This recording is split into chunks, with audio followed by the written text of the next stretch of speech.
మంత్రులు ముఖ్యమంత్రులు శాసనసభకు పోతే భయపడేటువంటి వాళ్ళు కాదు, శాసన మండలికి పోతే భయపడేటువంటి వాళ్ళు. ఎందుకంటే ఆ రకమైనటువంటి మేధావులు ఉండేటువంటి వాళ్ళు. దురదృష్టం 2014లో తెలంగాణ వచ్చిన తర్వాత, కేసీఆర్ ముఖ్యమంత్రి అయిన తర్వాత శాసన మండలి ప్రాధాన్యత లేకుండా తగ్గించారు. ఆ రకంగా వ్యవస్థను నిర్వీర్యం చేయడం జరిగింది. ఉపాధ్యాయ సమస్యలు కానీ, ప్రజల సమస్యలు కానీ, గ్రాడ్యుయేట్ సమస్యలు కానీ, ఉద్యోగుల సమస్యలు కానీ మాట్లాడాల్సినటువంటి ఎమ్మెల్సీలు ప్రభుత్వానికి బాకాలుగా మారి, తొత్తులుగా మారి, పర్యవీలు చేసుకొని ఈరోజు పబ్బం గడుపుకునేటువంటి ప్రయత్నం చేశారే తప్ప ఉపాధ్యాయుల సమస్యల గురించి ఏ రోజు కూడా వాళ్ళు మాట్లాడారు. ఈ రోజు పరిస్థితి ఏంటంటే, ఈ ఎన్నికల్లో ఎవరు కూడా పోటీ చేసే పరిస్థితి, ఏ రాజకీయ పార్టీ పోటీ చేస్తలేదు టీచర్లకు. అంటే టీచర్ల సమస్యల పట్టింపు లేదు, టీచర్లకు దగ్గరకు వచ్చి ఓటు అడిగేటువంటి ధైర్యం కూడా లేదు వాళ్ళు. టీఆర్ఎస్ కు లేదు, కాంగ్రెస్ కి లేదు. టీఆర్ఎస్ పార్టీ పోటీ చేయడం లేదు టీచర్స్ కాన్స్టిట్యున్సీలో, కాంగ్రెస్ పార్టీ కూడా పోటీ చేయడం లేదు. పోటీ చేస్తున్న ఏకైక పార్టీ భారతీయ జనతా పార్టీ మాత్రమే. ఈ సందర్భంగా మీ అందరిని కోరుతా ఉన్నాం, ఈ ఎన్నికలు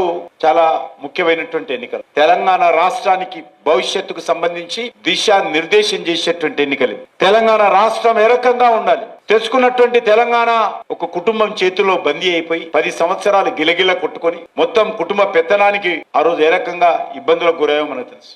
కానీ ముఖ్యమంత్రి గారు వచ్చిన తర్వాత మార్పులు చేశారు, ఒక నియంతలాగా పరిపాలన చేశాడు. కాబట్టి గత శాసనసభ ఎన్నికల్లో మరి టీఆర్ఎస్ పార్టీని ఓడించి కాంగ్రెస్ మనం తెచ్చుకున్నాం. పెంక నుంచి పోయి పొయ్యిల పడ్డట్టు అయిపోయింది ఈరోజు మన బతుకు. తెలంగాణ రాష్ట్ర భవిష్యత్తు ఈరోజు అంధకారంగా ఉంది. డిఏల పరిస్థితి ఏంది, రిటైర్మెంట్ బెనిఫిట్స్ ఏంది, మీరు ఒకటే కాదు రాష్ట్రంలో అన్ని రంగాలలో అదే పరిస్థితి ఉన్నది.